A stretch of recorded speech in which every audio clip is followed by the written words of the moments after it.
What has happened, everybody? James Hancock here. I'm back to review the new movie Unhinged, starring Russell Crowe, a movie that ordinarily I wouldn't necessarily feel compelled to see, but Unhinged is playing this very strange role as the very first new release to lead the charge as theaters around the United States start to reopen. Today, AMC reopened 100 theaters around the country. They're only filling the theaters up to 30%, but Fandango's up and running again, selling tickets.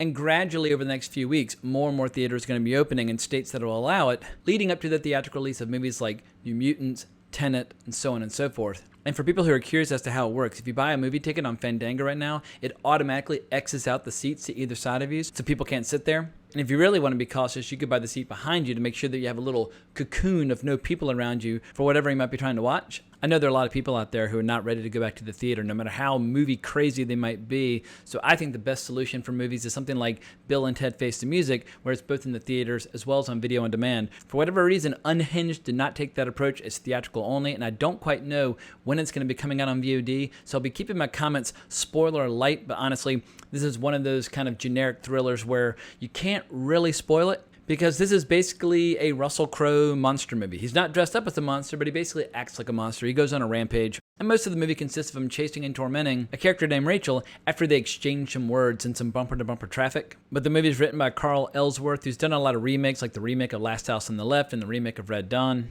I've actually never seen any of his movies, and the movie's also directed by Derek Borte, and I'm new to his work as well. But this is basically a short economical thriller that's trying to do nothing more than help us pass the time for roughly 90 minutes. Some might argue that it's formulaic. Some might argue that the filmmakers aren't quite trying hard enough to deliver something that's truly exceptional or unique. But the question about whether or not you watch this movie is going to boil down to, how much do you like Russell Crowe? I am a massive fan of Russell Crowe, going all the way back to when I first saw LA Confidential, which I think is still his best role that he's ever had. But this is one of those movies that feels designed to be just entertaining enough, where if somebody finds himself on an airplane half asleep and they open up their eyes and they glance over the shoulder of somebody in front of them, they might be amused by a couple of minutes of this movie before they try to go back to sleep. It feels like an effort on the part of the filmmakers to take two movies like Cujo and Steven Spielberg's film Duel and just collide them together. Because most of the movie is all about a mother and her son being tormented by Russell Crowe, who's going on this absolute murderous rampage.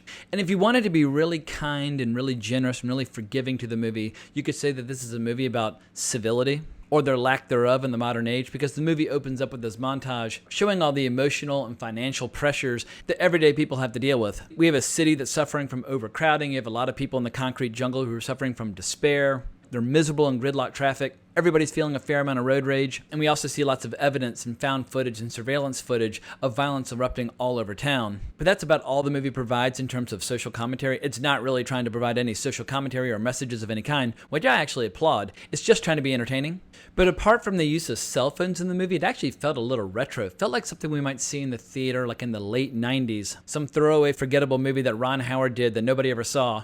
And I think if they had wanted to make this movie a little bit more interesting, they might have found a way to combine it with social media, which is where I feel most of the lack of civility in the modern world takes place. I feel like everybody walks around as if they're Russell Crowe when they're on Twitter, getting in all kinds of silly fights. But face to face in the flesh, most people tend to be cowards. Of all the things causing stress in people's lives right now, I don't think road rage is at the top of the list. I actually think social media is making a lot of people sick. They spend way too much time online, and what they should probably do is go for a run or take a nap.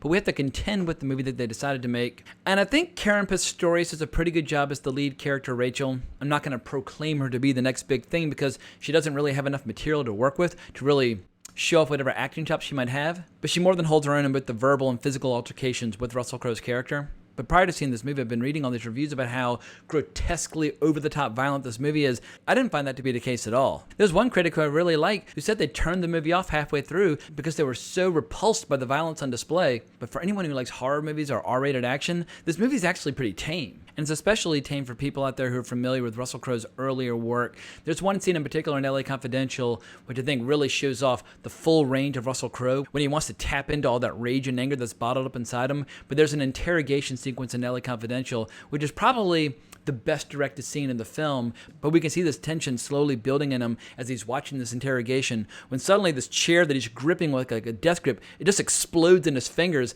and his character Bud White goes completely berserk. So what I was hoping for this movie is that you would basically get that level of intensity but sustained over an hour-and-a-half long movie, but we really only get a couple of seconds where Russell Crowe really unleashes the beast. I don't think this movie is going to dramatically rearrange anybody's list of favorite Russell Crowe performances. He does this kind of hammy, borderline awful Southern accent that I could not stand. And for whatever reason, as I was watching the movie, I kept thinking about that classic South Park episode which features Russell Crowe traveling around the world in a tugboat, making up songs and getting in fights around the world. And so this movie kind of inadvertently turned into a comedy, but I don't know, maybe my mind's just totally warped from watching too much film and television. But all this crap aside, the big question is it worth going to the theater to see Unhinged? And I would argue probably not. But even if we were living under normal circumstances, I would not recommend that people travel to a theater, throw down their hard-earned money to watch this movie. This is one of those things where if you happen to stumble upon it, fine. Or if you're a massive Russell Crowe fanatic, totally give it a go. This is one of those movies that's a bad movie, but I don't really feel compelled to punish it or pummel it or go over the top in my abuse of it because it's not really trying to be good. And that's a weird thing to say. But my point is, its goals were not to hit a home run. Its goals were to hit a base hit. And in a strange way, I kind of respect it when filmmakers just try to do a simple 90-minute genre film. I wish the film were more thrilling. I wish the film were more exciting. I wish the film were more violent.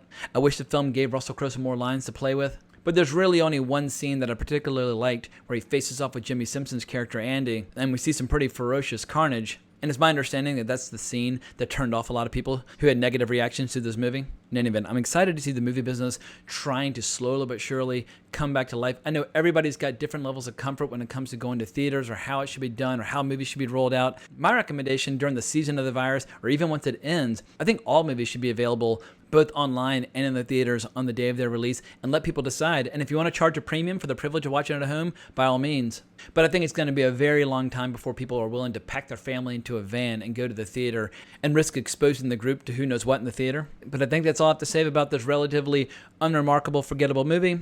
Let me know what you think in the comments below about theaters reopening. The real test is going to be New Mutants and Tenet, where both movies have a giant audience that's been really eagerly awaiting the release of those movies. But I can't thank you enough for watching my review. I really appreciate it. Please consider liking the video, subscribing to the channel, hitting that notification bell, and if you want to talk more, you can always find me on Twitter @Colbrax. But I hope everyone has an amazing weekend, but more importantly, as always, onwards and upwards.